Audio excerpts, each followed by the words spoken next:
Come on in. It took me a few minutes to find the cursor. I literally couldn't find the cursor to go live. I was complaining before the show when I was talking to the locals people separately and privately. Um, I was complaining about somebody designing a black interface, which is what the Rumble Studio is. It's like a black interface. The background is mostly black, and the cursor is black. So the whole time I'm like, "Where's that freaking cursor? Where's that freaking cursor? It's time for my show. I need a cursor." So if you're listening, Rumble, people with old eyes cannot tell the difference between the cursor color and the background color, which makes the interface really hard to use if you're over a certain age. I think it's age. I don't know what else it would be. All right, comments are working. We've got everything now. Good morning, everybody, and welcome to the highlight of human civilization. It's called Coffee with Scott Adams, and you've never had a better time. But if you'd like to take a chance of lifting this situation to the highest elevation, something that humans can't even understand with their tiny, shiny human brains, well, if you want that, all you need for that is a cup or mug or a glass, of tankard, chalice, or stein, a canteen, jug, or flask, a vessel of any kind. Fill it with your favorite liquid. I like coffee. And join me now for the unparalleled pleasure, the dopamine hit of the day. The thing that makes everything better is called the simultaneous sip and happens now. Go. Ah, very good. Very good. Well, I don't know about you, but all morning I've been sitting here thinking, what is today's date? If only I had some kind of a calendar device that I could keep on my desk at all times and entertain me and also tell me valuable information about what today is. It's called the Dilbert Calendar. It's available now only on Amazon. And you got to be in America. I'm sorry if you're in Kazakhstan, you cannot buy this. You'd want it. Oh man, you'd want it, but you can't buy it. No, you cannot go to Amazon Kazakhstan and buy this. Only America. It's made in America too, and has a comic on both sides this year. The Dilbert Reborn, the spicy ones are on the back, so you don't alarm your coworkers. And then also, we're going to start out, as tradition requires, with a reframe from my book, Reframe Your Brain, the best, most important book in your whole life. Here's one of the best reframes for me. I just love this one. All right. The usual frame is that whatever you think of as your ego is you. You are not your ego, because if you're protecting your ego, you're actually protecting your enemy. Your ego is your enemy. Elon Musk said this recently in a podcast. He basically said ego is the enemy. Your ego is the enemy. If you won't do a thing because you think, oh, that's beneath me, but it needs to get done, well, that's not a good strategy. So if you can learn to eliminate your ego, you can hire people who are better at a job than you are. Have you ever worked with somebody who refused to hire somebody who was smarter than them? I have. I've worked with somebody who wouldn't hire somebody who was smarter than they were. How do you think that worked out? I mean, just take a guess. How did that work out? Yeah, exactly like you think. So get rid of your ego first, whatever that takes. I recommend things like the Dale Carnegie course or anything that gets you in an embarrassing situation. So embarrassment is not something you should avoid. It's something you should practice. I learned that from Dale Carnegie. Also, let me say that again, because that's the key point. You ready? Your ego is something you should look to destroy. And you should look to embarrass yourself as often as possible, because that's how you build that superpower. The more you embarrass yourself, the more you get used to it, until you realize, whoa, I didn't die any of those times. All right, after the show today, Owen Gregorian will be hosting his after party on Spaces All you need to do to find that is go to Owen Gregorian. Just do a search on his name, and you'll see the link. So it'll be on Spaces. That's the audio-only feature on X. I wonder if there's any science that they didn't need to do because they could have just asked Scott. Oh, here's some. Eric Nolan writing for the Sci Post. I love Eric. I wonder if anybody has ever told Eric Nolan that I mention him almost every live stream. I do like his content, but it's just funny that he's always on the list of things you could have asked me. All right, here's the latest. There's a study that says that higher fluid intelligence is associated with more structured cognitive maps. Let me explain what that means. In nerd talk, fluid intelligence and cognitive maps are two kind of things that are important to your brain function and how smart you are. I can simplify this. You want a simplification? Smart people are smart. No, really. If you find somebody who's really smart in one domain, the odds of them being dumb in the other domains, rather low. Now, it's possible that you could be a genius in, I don't know, math, but bad at something else. It could happen. But generally speaking, if you're just looking for the averages, yeah, generally speaking, smart people are smart in general. All right, here's another one. This is also from Sci Post. Vladimir Hedra is writing that women, this has been tested now, women can read age, adiposity, and testosterone levels from a man's face. Now, adiposity is fat, basically. They can tell if you're overweight by your face. Did you know that you could tell if somebody is overweight by looking at their face? Yes, you did. You didn't even have to ask Scott. Did you know that women can identify more testosterone? Maybe they don't think of it as more testosterone, but when asked to identify it, that they're way above average. Yes, you knew that because the men with high testosterone look like me, don't they? I have the classic high testosterone chin. If you want to know what it looks like, it's that. Now, I also have the high testosterone male pattern baldness. So I have every sign you could have. I have sort of an angular face. It's all obviously testosterone. Now, at the moment, I have no testosterone at all because I'm on the testosterone blockers. But I had already been fully formed by then. So yes, anybody, women or men, we can all tell who has the most testosterone. The government of Denmark has announced what they call an agreement. I don't even know what this means. Why is it an agreement as opposed to a law or something? They announced an agreement to ban access to social media for anyone under 15 in Denmark. I assume that just means the residents, not if you're passing through. I don't know, maybe if you're passing through too. But they're concerned that young people are getting too caught up in the online world. What do you think of that? Do you think that, first of all, that will work, or will they just do VPNs? Can't the kids just do a VPN and suddenly nobody knows who's what? Well, it feels like the kids will get around that, but maybe it'll reduce it. I like it directionally, but it's worth testing.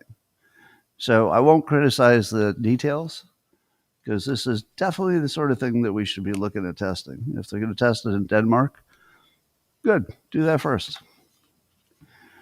So I saw a headline that Starbucks was having some problems because they introduced a new, very cool-looking cup for coffee. And the coffee cup looks like a cute little bear, And apparently it's so popular that people are arguing about it, to get the last one, and they're semi-fighting in line. And Starbucks actually had to release an apology because their product was so good that it caused trouble. Now, that's pretty good. Whoever designed that stupid little bear into a cup, I said to myself, well, there's no way you'd get in a fight over a cup that looks like a bear. That's not going to happen. And then I looked at the story and clicked on it, and I saw the little bear. And as soon as I saw the little bear, I said, oh, oh, oh, now I totally get it. I would fight over that little bear. I probably wouldn't have a fist fight over it, but I might, if one of my young kids really absolutely had to have that bear and it was the last one and there was something I could do to make it happen, maybe I'd fight over it. It's actually a really good cup, like crazy good cup. You should see it. It's just really good. So whoever designed that, A+. I saw this on a Colin Rugg post. It's their most successful piece of merchandise. Well, Jesse Waters has I'll call it a scoop. He says his sources, I think he said this yesterday, his sources in the Senate say the moderate Democrats are about to cave on keeping the government open and that they might vote to open it. However, at the same time, Minority Leader Schumer has a counteroffer. He says Democrats are ready to clear the way to quickly pass a government funding bill that includes healthcare affordability. Now, I think in this context, what he wants to do is just extend the Obamacare tax credits for a year while the Republicans and Democrats work out, how to improve it. Isn't that reasonable? Doesn't that seem to you like a completely reasonable compromise?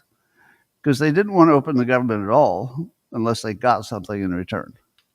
So if you want to give them something in return, the best thing you can give somebody in a negotiation is what? If you're negotiating and you're going to give somebody something so that, you've compromised, what's the best thing to give them? The answer is nothing. The best thing to give them is nothing. Do you know what this is? It's nothing. It's nothing. Because you wouldn't be able to fix Obamacare in 7 weeks or whatever we have before we have to have a real law. It's going to take a year to fix it. Whatever the problem is, you think that the government can get it fixed in less than a year? So my take on this is all he's offering is what was going to happen anyway, no matter what anybody wanted to happen. In the real world, this takes a year. Am I wrong? So really what he's offering is what was going to happen anyway. Hey, this is going to take longer than you thought. Why don't we do it right instead of slapping it together? Now, if your take is, no, I'm not going to spend one more dime, you were going to spend the dime anyway. You just didn't know it. If I could prevent you from having to spend one more dime on Obamacare, I'd help you. I'd do it. But there's no path to that. There's definitely a path to spending more than we want to spend for one more year, but getting serious about fixing it. I don't even know how you would lower the cost, but smarter people would be involved than me. So I'm looking at your comments because I'm actually very interested. Sorry, I'm in such pain in my one arm. Nope, I'm on the wrong page here. I thought I was looking at your comments, but they were the old ones. Here we go. Now we're going. Oh, damn it. Just looking at your comments. What is the next crisis? Brings us to the next crisis. Your geek bar just kicked in. You do 2 years.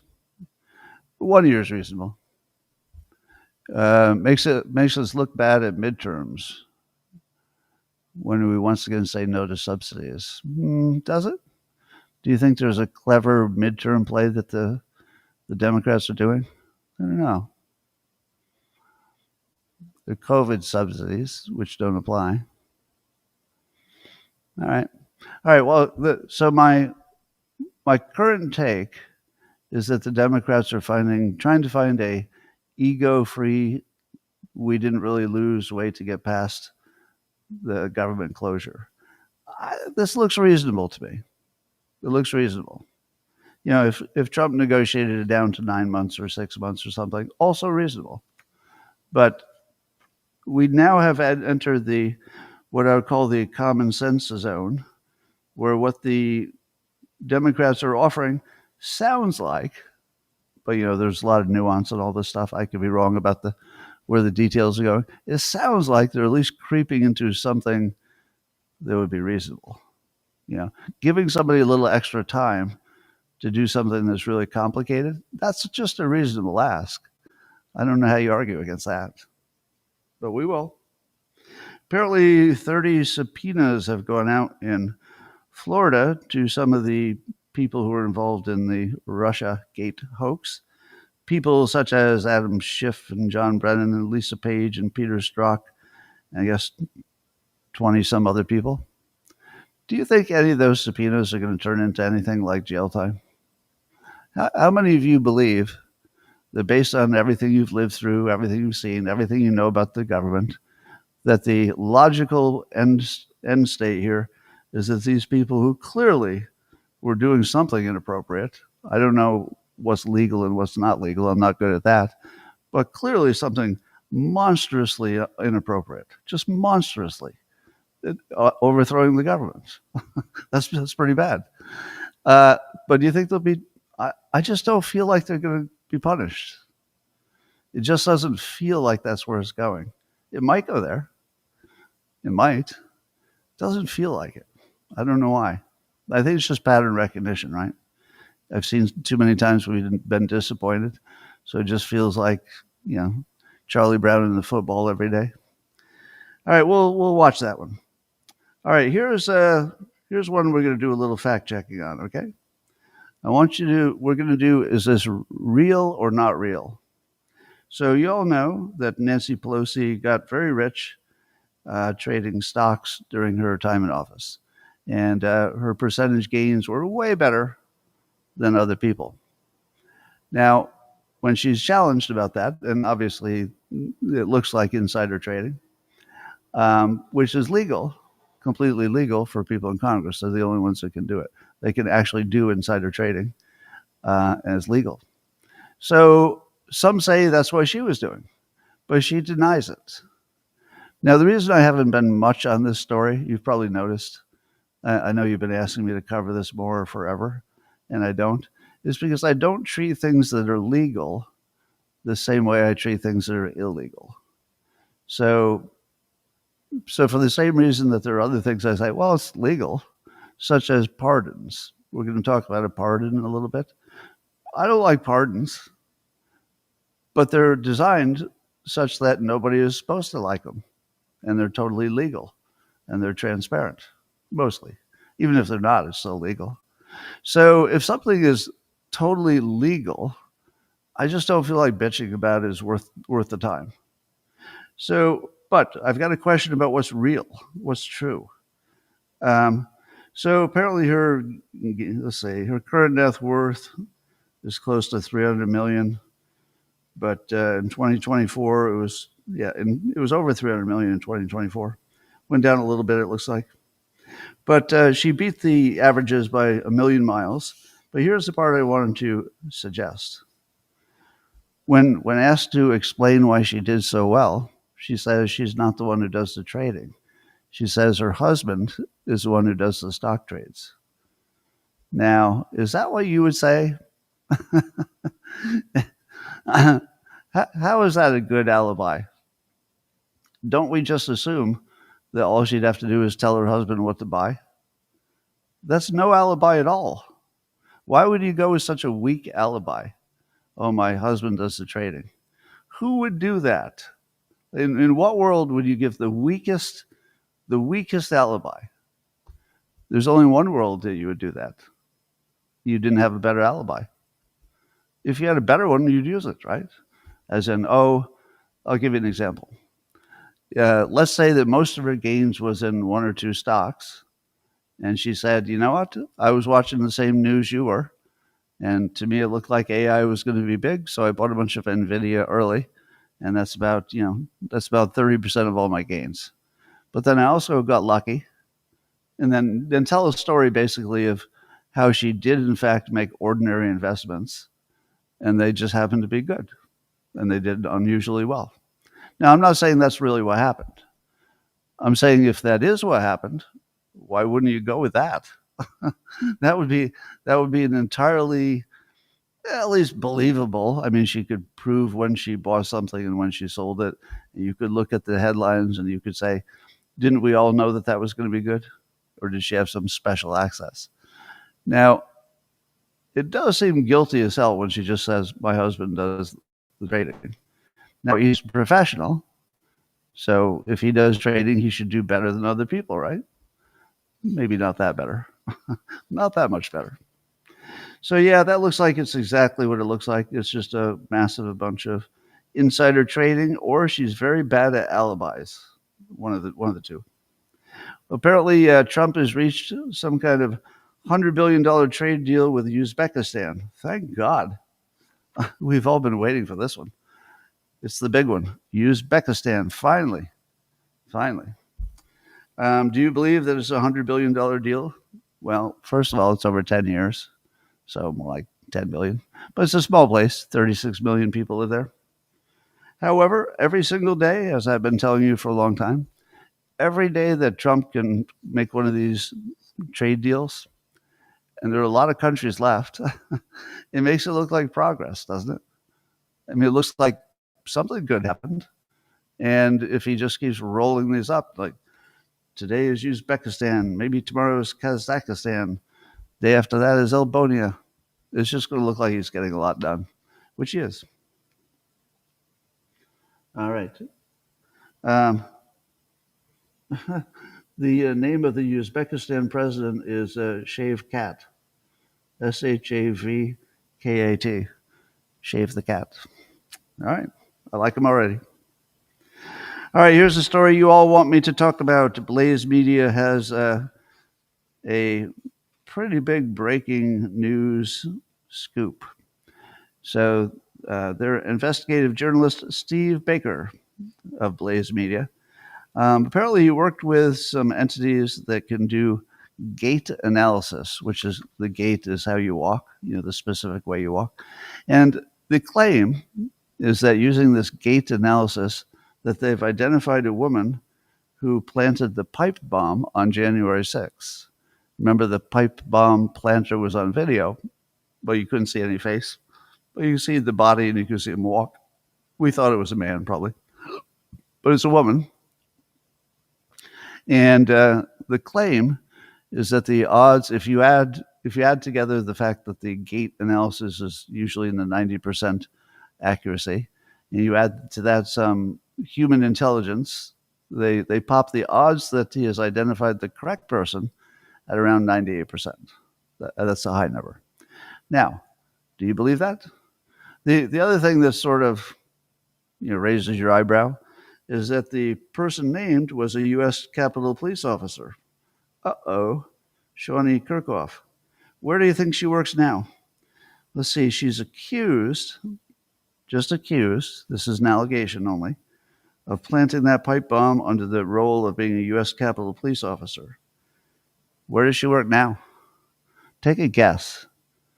Where did she get promoted to? It's a place called the CIA. That's right. If she had moved to anywhere on the whole fucking planet except the CIA, I think I would have dismissed this. But really? Really? All right. But now I'm going to give you my BS filter test. Remember, I've given you lots of ways to find out if something is bullshit or real. What would you expect to see if this were real? Meaning that it was a real thing and you could tell by somebody's walk that it was them. What would you expect that you, the public, would be shown? I would see two videos. One video of the person walking on January 6th, which is available.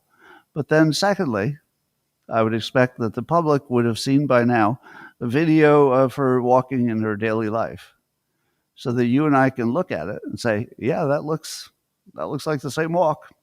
Now, we don't have to be computers to recognize that somebody has a distinctive walk, right? But what would happen if the entire claim is based on comparing two videos, and the best that you can get is that somebody talked to somebody who talked to somebody who saw the videos and says that they're the same person? And secondly, how did they know even who to look for? How in the world do you find that one person? If what you're doing is searching all the people in the world that you have some kind of gait analysis for, I don't know how they collected it. Maybe they collected it from public cameras or something. How in the world would you know who the person was to even check their walk? So I'm going to put this down as the not credible. Sorry. Sorry. I do think Glenn Beck is credible. And I'm sure that this investigative journalist has a good reputation, Steve Baker. But if you can't cross the bar to show me the only thing I care about, which is the two videos next to each other, and how the hell did you get the one of them that wasn't from January 6th? Like, why would you even have any of that? So the questions are bigger than the answers.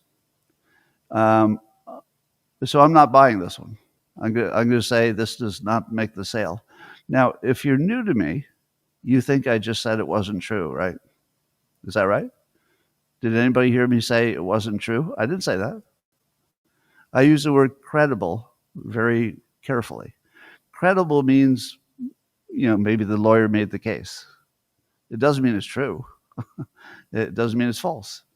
But this is not credible as presented.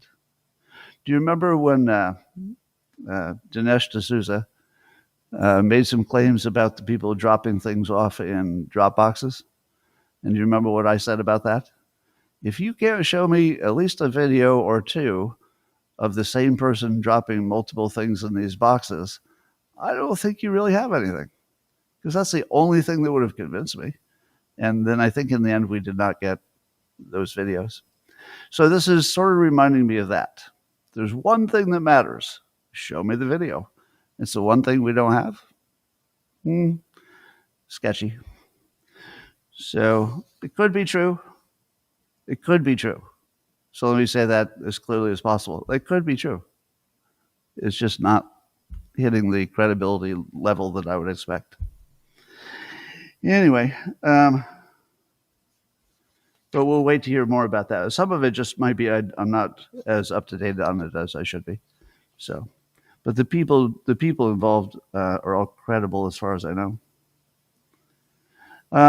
Would you be surprised to know that some people are questioning some of the election results from last week? The special election, the 3 governors. Well, it turns out, according to PJ Media and Matt Margolis, who's writing about this, there's a pollster who's looking at the numbers, and apparently it was the New Jersey race. The winner won by a surprising margin, a margin that nobody predicted. Just suddenly the polls stopped working for that one race. They worked for the other races, but the polls just didn't work for that New Jersey one. Do you know why the polls didn't work for the New Jersey race? Well, the claim, and again, who knows, is a claim. The claim is that 500,000 Democrats suddenly materialized after not voting in the last 3 gubernatorial elections. Is there anything else you need to know? That 500,000 people suddenly were Democrats and suddenly voted, whereas they hadn't voted in the last 3 elections. And there was nothing really that, but then you say, but Scott, maybe they just registered a lot of Democrats. No, no, that didn't happen. Just 500,000 people just appeared. And it turns out that they mostly voted in the same direction. So now we watched so many claims being made about 2020, and none of them, as far as I know, none of them panned out, at least in terms of the court. There's no court that ruled that, something went wrong at a big level anyway. This feels a lot like that, doesn't it? If you had to predict, what do you think is more likely to happen? That we will learn that the 500,000 number is just bad data, and that really there's not 500,000 more, and they just cared more because of, I don't know, if they wanted to defeat Trump or something. So do you think it's going to be that this really is fuckery? Or in the end, is it going to disappear like so many other claims about elections when somebody says, you just counted the numbers wrong, or you were looking at the wrong list. It's not 500,000. Which way do you think this will go? I don't know about this one. It feels to me like this would be way too much thumb on way too much scale that anybody thought they could get away with it. So I'm going to go with this will never be proven. This is what I call a category problem for credibility. It's in the category of things that tend not to get proven. It doesn't mean it's not true. Again, difference between credibility and what's true or not true, there's a difference. But it feels to me just like all those other Kraken kind of stories where somebody's got a claim that's so big, it's such a big claim that it feels like if it were true, you'd get to the bottom of it kind of quickly because it's just out there slapping you in the face. It's so big. But I bet we don't. I'll bet this just disappears. We'll see. Well, Trump's going after the meat packers, so to speak. The meat packers, if you know what I mean. Wink, wink. No, it's actually people who actually pack meat, real meat, the real kind. And he thinks that the meat packers, especially some number of them are foreign companies that operate in the U.S., and they're allegedly manipulating prices to keep the price high. And Trump is going to have the DOJ look into their meat packing business, see if they're cheating. They're cheating or eating. Stop it. Be nice. Be nice in the comments. All right. And Trump is still pushing for the filibuster under the theory that the Democrats would do it if they were in charge, which I think they will. So James Carville has already warned that the Democrats are absolutely, definitely going to get rid of the filibuster if they get in charge. And he thinks that they will in 2028. So if it's going to happen anyway, does it make sense that Trump would want it to happen under his term? If you know it's going to happen anyway, it's a strong argument for doing it first. So I think that's where Carville fucked up. Carville should have said, there's no way the Democrats are going to get rid of that filibuster, while simultaneously believing, oh, we're totally going to get rid of that filibuster. We're going to get rid of that so hard. We'll just claim we're not, so that they could, get past a Republican administration and then get all their own goodies. So I think Trump is smart enough to know that they're definitely going to do this because they're, as he would say, cruel, evil, bad people. But he listed the things that he could get done if he gets rid of the filibuster. So he'd be able to get rid of, he'd be able to install voter ID as a requirement. No mail-in voting, no cash bail, no men and women's sports, no welfare for illegals. I'm sure the list is longer than that. But those do seem like kind of biggish things. There are a lot of people who would say this, the number one thing you want him to fix, the number one thing is the voter ID, mail-in voting situation. If he only did that, would there ever be another Democrat president? Because the play here is kind of interesting. The only way it makes sense to get rid of the filibuster is if you have some confidence that your team will be in there next time and maybe the time after, which is not normal. Normally there's going to be a Democrat and then a Republican, sooner or later. So if Trump knows for sure that they're going to do it, and he knows for sure that if he fixes the voter ID and the mailing, basically the election integrity, if he fixes the election integrity before 2028, can a Democrat ever get elected? The only way this makes sense is if he thinks that he can prevent Democrats from being elected by getting rid of cheating in the election. Is that a good assumption? It's not bad. I don't know if it'll make a difference. I don't know. Because I don't know how much anybody has or will cheat. I don't know. But if you assume, and I assume that Trump knows more than we do about, what bad behavior people are doing. if he's pretty sure that these changes would lock in a Republican, or at least, when I say Republican, I'm going to say at least a Fetterman level Democrat. You know what I mean? So like the furthest it could go would be to a Fetterman type of Democrat, not a crazy ass Democrat. Maybe there's something to this filibuster. Well, meanwhile, the U.S. and Hungary trying to be best friends. Trump loves the head of Hungary, Orban, and he's visiting, I guess, now. And Orban says it's the golden age of U.S.-Hungary relationships. This is in the European Conservative. Now, what do you think of that? If you are a Democrat, you say, oh my God, all the foreign leaders have learned that you can just flatter Trump by saying, using his words and his framing. And if you flatter him enough, then you can influence them and you can get what you want. Is that how you take that? That is true in the sense that flattery is a component of persuasion. But it's not a strong part. It's sort of a weak part. Here's the part that nobody sees coming. If Trump can make everybody think that if they talk the way he talks, frame things the way he frames them, and give him a king's crown when he visits, for example, that they can influence him, that's exactly the opposite of what's happening.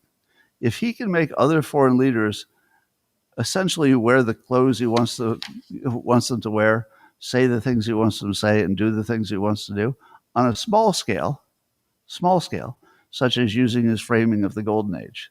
Very small, but it's his. And every time he can get a foreign leader to act the way he acts, even if the foreign leader is thinking, he's falling for my persuasion. I'm just talking the way he does, and it's going to work. No. If it was about one thing, then maybe it would just be flattery and it would work. But if you fall into his larger frame for everything, you sort of become his subordinate. Not in a technical way, but in a persuasion way. Because you just sort of fall into the frame. So he has such a strong frame, meaning the way he looks at things and what he says is important, what isn't important. That's the frame. It's such a strong frame and consistent. He doesn't change his frame too much, if ever. It's easier for people to fall in and thinking that they're influencing him, and the next thing you know, they've effectively hypnotized themselves to think that what he says is the common sense, smart thing for whatever the next thing is. So I don't know that most of you would have spotted that, would you? Would you have known that, on the surface level, flattery is what they're getting, what they're giving him, and it works. But as soon as you get to the next level of falling into the larger frames like immigration and crime, because you notice a lot of foreign leaders are falling into his immigration and crime. NATO is another one. Rare earth minerals. You could just go right down the line and you'd find things that Trump created the frame, and then the foreign leaders fell into it. You see it everywhere. And it starts with the small stuff that other people think is flattery. You probably saw, because it made a lot of news, not very important, but everybody's talking about it, is that Ben Shapiro and Megyn Kelly got into it a little bit on some event. They were on stage. And I don't know what's true here. I can tell you that Grok had one version, and I've heard now two different versions of what's true. But the basic idea is that Ben Shapiro claimed that Candace Owens is implicating Charlie Kirk's widow in his assassination. And Megyn Kelly said, what? I never heard of that. That Candace is blaming Charlie Kirk's widow for being part of a murder plot. And so Ben basically, sort of suggested that she's not up to date. I was not aware of that. I was not aware that there's a claim of that. I don't think it's true. Obviously, I don't think it's true. So I'm starting with, obviously, there's nothing to it. And I don't think that TPUSA had anything to do with anything. I think this is Candace content. She's very good at connecting dots, even when the dots shouldn't be connected. It's a Bible code problem. Yeah. So the first thing I would say is, Ben Shapiro, why do you think that the rest of us would be so invested in that conversation that we would know that? And then secondly, I look to see if it's true, and I don't even know if it's true. It doesn't seem true that Candace directly accused her of murder, right? I think it's more like, I have questions. This thing happened at the same time as this thing. Why did this thing happen right after that thing? Now, I find that interesting content. It gets a little creepy when it involves somebody who died recently, so that's a separate thing. But I do like hearing the conspiracy theories. I do like when somebody can back it up with some details, even if I don't think it's true. It's kind of fun. So I so as of this morning, I still don't know what is true.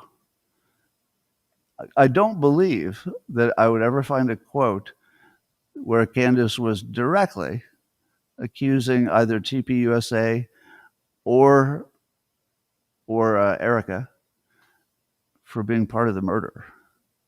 But Ben Shapiro thinks that's an indisputable fact, and he's smarter than me, and he's paying attention to this more than I am. So I don't know what's going on here. Do you? But the main thing I wanted to tell you, actually, it's the only thing I want to say, is I didn't know it. So I'm in the same business as Megyn Kelly. I just don't do it as well. I'm in the same business. I wake up every morning and I read all the, the political gossip and everything. I didn't know this. Why would I know it? And I feel a little insulted that that's a problem that she wouldn't know it, or it's a problem that I didn't know it, and we're both in the business of watching the news. I think it's because it's not true, right? I feel like I'd know it if it were true that she had really said that directly. Now, if she'd been creeping around the edges, I wouldn't be delighted with that, but it'd be entertaining. So, I don't know. I just wondered what you thought about that.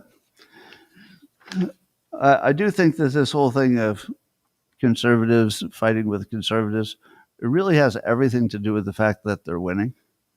The conservatives are winning so hard that they're running out of things to complain about, so they just turn their guns on each other. Doesn't it feel like that? Maybe I'm the only one who thinks that way, but it just feels like we ran out of things to do, so we have to go after each other. I just don't like to be part of that. So I love Ben Shapiro, one of the most skilled people in the game. Megyn Kelly, one of the most skilled people in the game, probably the best podcaster, in my opinion. I don't need to go after either one of them. Well, it's Saturday, so that means that yesterday was Bill Maher becoming more of a Republican. Every day, every Friday, he becomes a little bit more Republican, but not really. He's not going to become a Republican. But here's the latest. He's weighing in on the Trump ballroom. So Bill Maher said, when he first mentioned it, it was all about, oh my God, he's desecrating the White House.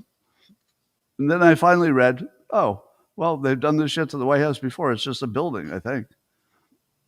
And then Maher is pointing out, we don't have a place where they have state dinners. They're doing it in a tent. This is America. So do I give a shit that he's doing this to the White House? I really don't. And it's private money. Save your ire for things that matter.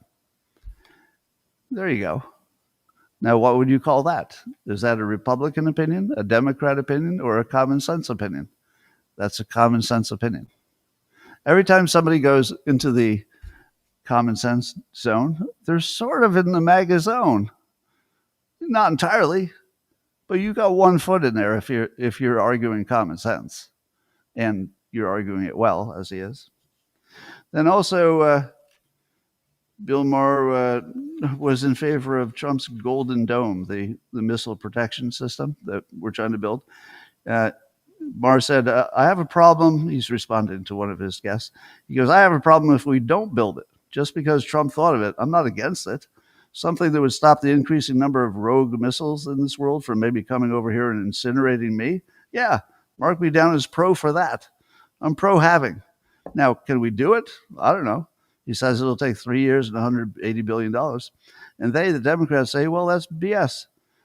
But that's, to me, a worthy investment. Yeah, maybe it'll have cost overruns, he went on to say. But that's everything. Everything has a cost overrun. Now, is this opinion Democrat or Republican or just common sense? It's just common sense. So doesn't it feel to you as if he's got that one foot in MAGA? He's not going to have the religious foot, right? Don't ever expect him to, pick up his Bible and say, finally, I've decided. No, but in the common sense domain, he's completely in. And he actually I say this condescendingly, but he knows what common sense looks like, and he's willing to call it out despite what trouble it brings him. I like that. Well, there are 2 court decisions, the Supreme Court, and I'm going to confess that these are so boring that I didn't want to look into them, and they're going to change 10 times before tomorrow. But the Supreme Court apparently temporary pause SNAP payments, which is denying the pause of the denial of the pause from the lower courts, pause of the SNAP of the payments of the pause.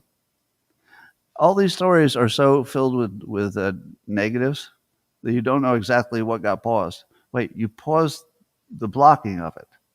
Okay, the blocking of it means you don't get it, but you pause the blocking.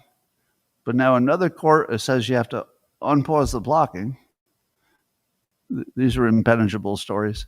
I hope everybody gets fed and they don't starve to death because of paperwork. But it looks like that's coming.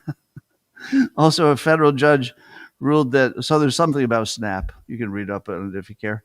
There's a federal judge ruled that Trump illegally ordered troops to Oregon. And then the judge permanently barred Trump administration from deploying the National Guard troops in Portland. Permanently? How can he do that permanently? Is that even an option? The judge can say it's permanent? Can't the next judge unpermanent a permanent? Permanent seems like the wrong word. Anyway, that's happening. There will be more court cases. Expect the barring to be unbarred and the barring of the barring to be unbarred by the barring. Meanwhile, you remember Katie Porter, that horrible human being who was screaming at her assistant and being kind of a bad person on video. And at one point, she was leading in the polls to be the next governor of California. But apparently, she got so much pushback from that terrible hit on video that her polling has gone from 17%, which would have been a leading in a big field, down to 11%. Guess who's number one in the California poll? Now, this won't last, but the number one person in the current governor of California poll, now it's not Newsom, of course, he's not running. The answer is a Republican. There's a Republican in the lead for California governor. There's no way that's going to last, but there's a Republican. So it's a Riverside County Sheriff Chad Bianco. He now leads the field with 13%. So 13, I think that's actually what Trump had when he entered the race, around 13%, right? So is there any possibility that a Republican could win in California? I'm going to go out on a limb. Yes. There is a genuine chance, and Steve Hilton's still in the game too. Steve Hilton seems to, I believe he would have a set of policies that at least the right would like a lot. I don't know anything about Riverside County Sheriff Chad Bianco, but it's nice that we got options, isn't it? All right, ladies and gentlemen, if you're just joining late, you probably didn't hear that today is November 8th, a very special day for reasons that you don't know, but I do. And if you don't have your Dilbert calendar for 2026 now, I would rush because we really didn't print enough. So somebody's going to be really mad at me in December. Hey, I went to order my calendar and you're all sold out, which we might be because we did intentionally go low on the printing because it's expensive. So we'll see. All right, ladies and gentlemen, I'm going to say a few words privately to the Locals subscribers, as awesome as they are. And the rest of you, I hope to see tomorrow. same time, same place. And right after the show, make sure you check in with Owen Gregorian on his Spaces event, where he'll talk about this sort of stuff maybe and some other stuff too, which will be fun. And so just search for Owen Gregorian and you'll see a link to his Spaces event. It'll happen not very long from now. You'll fire it up after we're done. All right, let's see. Oh God, that hurts. I can't lift one arm. I've got half an arm.